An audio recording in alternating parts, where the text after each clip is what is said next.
When it comes to health and wellness advice, it's easy to get overwhelmed by too much information, especially if the topic is kind of embarrassing. Ow! But your body is your body, and your life is your life. No need to be embarrassed. I'm Torri, Parade's resident health question guru, equipped with information from the Cleveland Clinic to answer your medical questions. This is the TMI Show. Ring the bell for notifications. I expect a lot of TMI questions, and you're gonna wanna know the answers. Strange smells, random sweating. We can answer that. If you want, leave a comment about any and every topic you want us to cover. Trust me, there's no way you can gross us out. When it comes to weight loss, there are a lot of diet options out there, and even more options for fad diets. Oh, girl, just eat 9 parsnips a day, jump up and down 10 times, and stress out about your student loans. Fat just melts right off. But one diet you hear a lot about these days is more old-fashioned than faddish. I'm talking, of course, about fasting. Intermittent fasting involves cycling through periods of fasting where you eat an extremely limited number of calories and periods of so-called normal eating. You know what a sociopath is? Do they like ribs? This ancient technique has become popular again because, depending on the exact plan you follow, you don't actually eat nothing. Intermittent fasting is not starvation. You do eat food. Thank goodness.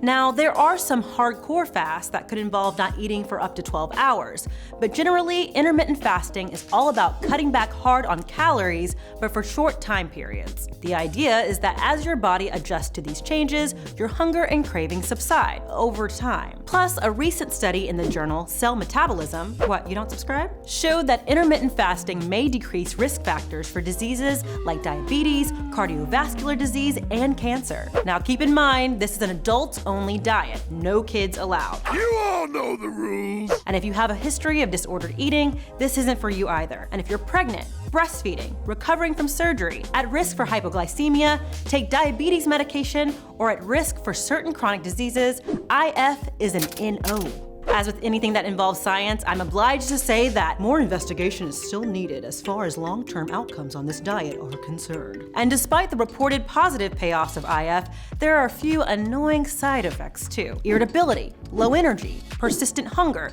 temperature sensitivity, even poor work performance. Poor work performance. One more time? It's fine! The good news, the mood swings typically pass after a few days.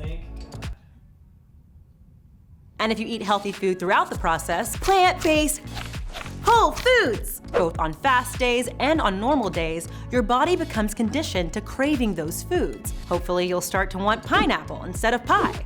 Another thing to like about IF, you choose how hardcore you want to be. Some people like the discipline of a very strict diet. Newman? But plenty of others are happy to dip their toes in. If that sounds like you, you might want to try time-restricted eating. Time-restricted eating is a good option for beginners, and for those of us who have no interest in or aptitude for counting calories. See, time-restricted eating isn't really about how much you eat, it's about when you eat it. It's pretty easy. You restrict your meals and snacks to a set eating window of 6 to 8 hours a day. Maybe your window's between 8 and 6, maybe 10 and 6, whatever feels right. One of the reasons this type of intermittent fasting works better than others is most of us already fast several hours a day when we're sleeping. Notice I said most of us. Working on my night cheese. Time-restricted eating is in sync with our body's natural rhythms. Our digestive system is programmed to eat during the day and rest at night. On the other hand, late-night meals and snacking make our bodies produce insulin when we don't actually need much sugar for energy. Instead of energy, that sugar gets stored as fat. But eating for only 8 hours a day gives your pancreas, aka your cool little insulin-producing buddy, a break. This will improve your metabolism and can help with weight loss. And hydro homies, listen up. You'll get to drink so much water during your fasting hours. Finally, a chance to drink those herbal teas you got from Secret Santa. Green tea mint, baby. There are some caveats. Be mindful of when you want your non-fasting periods to be during the day. If you like late dinners, you can make that work, but you may need to delay your breakfast and lunch even further. Stick to the same schedule every day, but keep your calorie consumption to when you're most active. Make sure you're properly fueled for workouts and other strenuous physical activity. Another version of an intermittent fast is the popular 5-2 plan. That's all about reducing calories for just 2 days each week, with at least one regular day in between. On the 5-2 plan, you eat 2 small meals on fast days.